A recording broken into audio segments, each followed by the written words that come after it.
My name is Heather Feather. I am the owner of Rare Bird Medicine, and today I wanted to talk about the aha moment. When I stepped onto the shamanic path, a beautiful, wise being named Lightwalker invoked in me to step onto that path. And pretty soon after that, I started getting a lot of tarot readings that were like, hey, you're going to have an aha moment. You know, a lot of like Ace of Swords, like, hey, you're going to have some clarity. You're going to have some clarity around philosophy or what you're going to think or how you're going to hold the world moving forward. And it's going to be such a bright light aha moment that it's really going to alter your perception in such a way that it will make a difference in the way that you hold each day.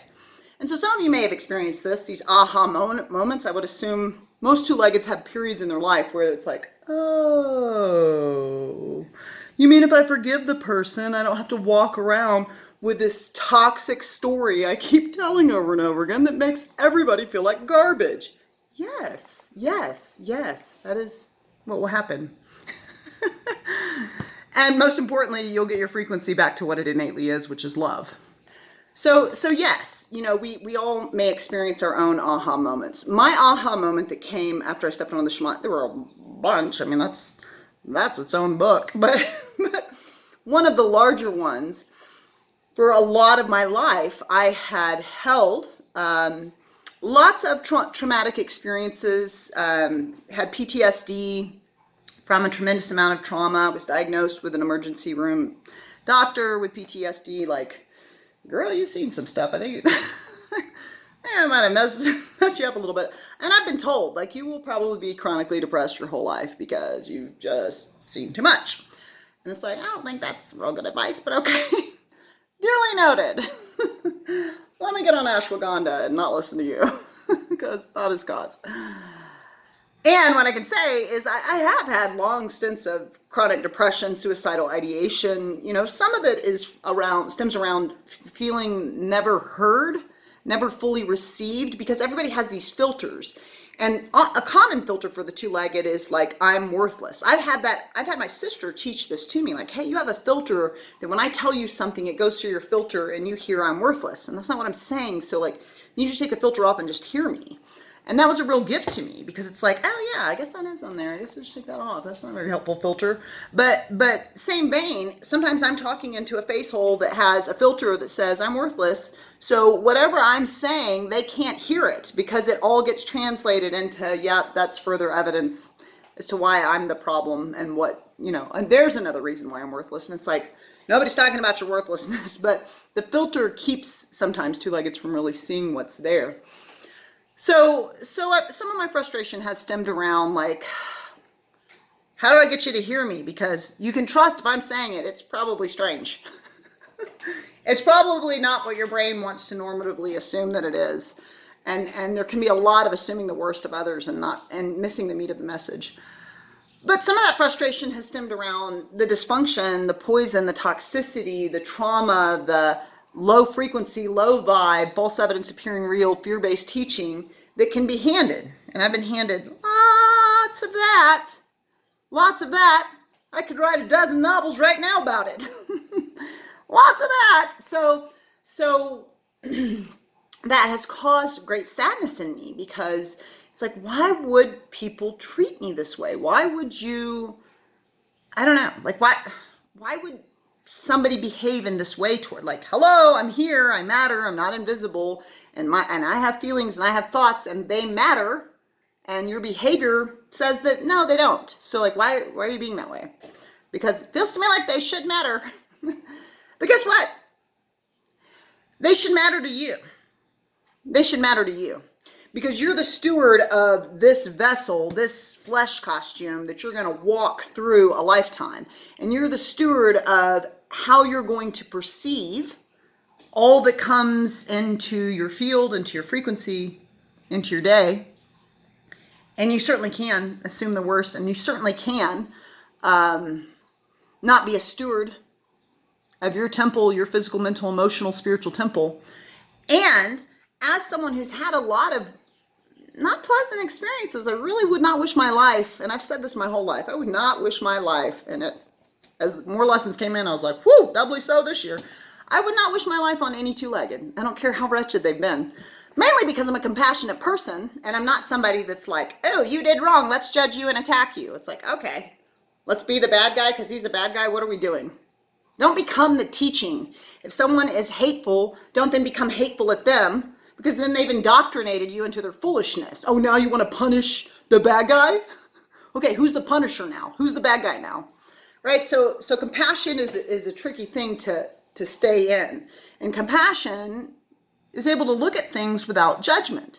Compassion is able to look at the two-legged that is in an unevolved state and go, yeah, I don't know if you're going to get there in this lifetime, but I hold high thoughts for you, and you are a great motivation for me to step more towards my evolutionary way of being. My dear friend Tam contacted me, of course, part of my massive psychic friends network, like 30 minutes before I was going to do this video. I was driving around, dropping something off at the post office, and just kind of marinating on the topic of my aha moment. My aha moment is that I'm never going to change out there. However, when I change in here, out there naturally changes to reflect the in here change that I made, because out there is in there. But as we go as two-leggeds and constantly try to get others on our page, if you just would think like I do, if you just would be me, if everyone would just be me, then we'd have justice and equality. It's like, no, we wouldn't. No, we wouldn't, because the fact that you need people to only believe that way is actually unjust. It's actually unevolved. It's actually like, you don't ask a kindergartner to be a college student. So maybe you're not as evolved as you think you are if you're really stuck in like your way is the right way, which is ego-based. So the realization I was having on the topic came in even deeper when my friend Tam contacted me with just some random thoughts of the day.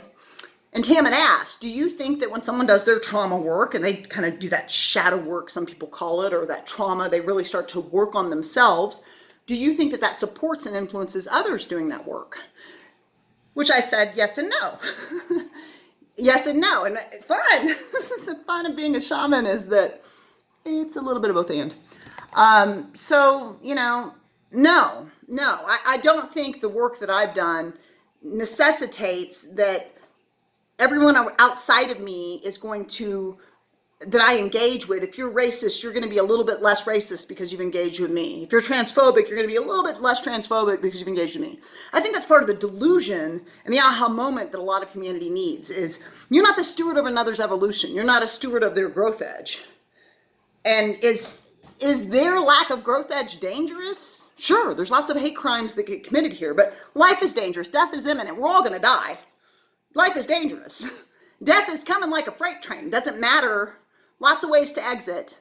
So the question is, like, how much attention, energy, you're potent commander of your ship, your attention, your perception, the way you hold your world, how much of it are you going to devote to trying to get others to evolve that you're not the steward of?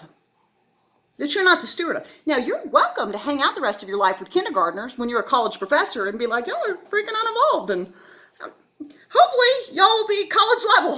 You're welcome to spend your life any way you want it. And something that I think could shake the web with greater potency and profundity is for you to be in your innate evolved frequency and to shake the web with that frequency.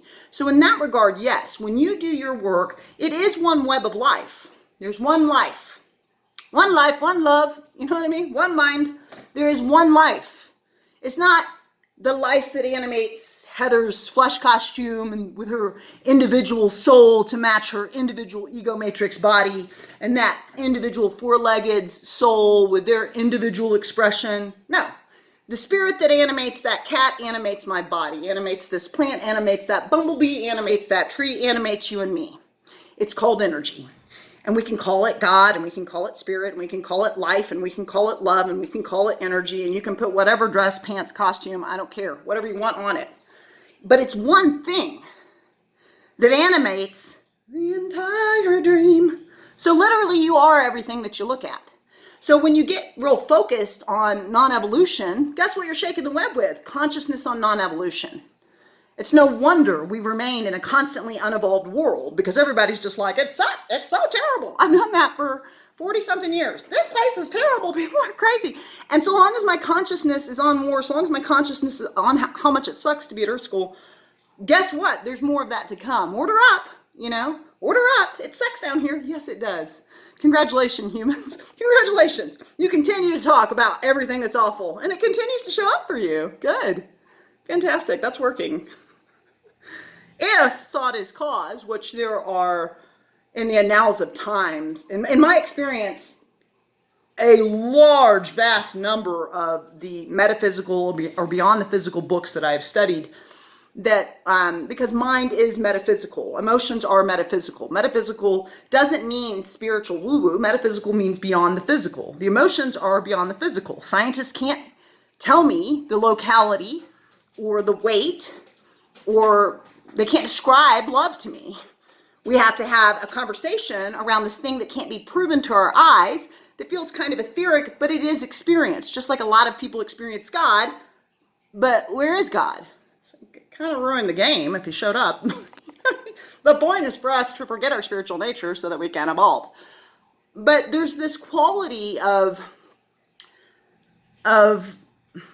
wanting to make a difference for others, but you're not the steward of their attitude, you're not the steward of their mood, you're not the steward of their evolution, you're not the steward of that being. And you don't see all the seeing that can be seen on what that entity is growing in to know. So leave their journey to them. What I've learned in my aha moment is that I am the steward of this being. I'm absolutely the steward of this being. And sometimes she gets uncomfortable. Sometimes she gets unhappy. And guess what? She's had plenty to be unhappy about. And it's not that I'm not able to handle more of that. I just don't choose it. And as the steward of my vessel, my duty has become to speak up when things feel uncomfortable. Even if somebody's going to see it through a weird filter, even if somebody's going to judge me for what I said, even if somebody's going to hold me in the smallest and lowest, even if somebody's going to project their past relationships onto what I said, or like past judgment of you're like this former coworker, or past judgment of like you're like this person I tried to be friends with that hurt me, or whatever. People see things through their own filters. But even with all that, my duty to my own evolution and me being in an evolved state is to ensure that I'm being a steward of what works for me. And if something keeps not feeling good to me, my highest priority, my largest aha, is that my highest priority is to my own heart. Now, I'm a giver, and I love to love others. I'm a double fire sign. Everything I do is fast. Boom, love you. Boom, love you, love you. I love all y'all watching this video. Like, I start from the fundamental assumption of loving humanity, because hurt people hurt people. If you were fed poison, you might be offering poison down here. I can have compassion. I've been fed poison. I've had some weird stuff trickle out of me as a result of it. I can have compassion. And I'm not the steward of changing you. I'm not the steward of changing you. I'm not the steward of your perception of me, or what you decide that I am and what I be, based on your own filters. I am me, and I am the steward of this heart. And this heart has had to experience a lot of trials and tribulations. And no, I would never say she's broken. She's beautiful. She's strengthened. She's bigger. She's a big-hearted gal, because of all of, it's almost like you rip a muscle and then it gets stronger as you let it mend and heal, and then you rip it again, and that's my heart. She's super strong. And my duty is to protect her. My duty is to speak up when things don't feel good and they feel off. My duty is to speak my truth. My duty is to say, that was very racist, and I don't tolerate racist consciousness because it's very ignorant. First of all, from my perception, you're not your body. So you're not your race, and they're not whatever race you're trying to judge. Oh, are you being Asian phobic? Okay, well, you are not Caucasian, or you are not African American, and they are not Asian. You are life in a form. And, in my experience, people are real addicted to their labels, and often use their labels as a means to justify judgment of others. So I can share my truth and then just be like, it's not gonna work for us, I gotta go. So fundamentally, I'm a steward. The aha moment is, I am a steward of this precious cargo. I'm the keeper of this precious cargo. I'm the keeper of this precious mind. I'm the steward of this beautiful heart and this beautiful paradigm called my lifeline. And I am free at any moment to speak my truth, and to move my vessel, and to move my mind, and to move my heart where they need to be in alignment. And that is my highest duty, and it shakes the web. Go to rarebirdmedicine.com and click on the classes link. Lots coming up there. Blessed be.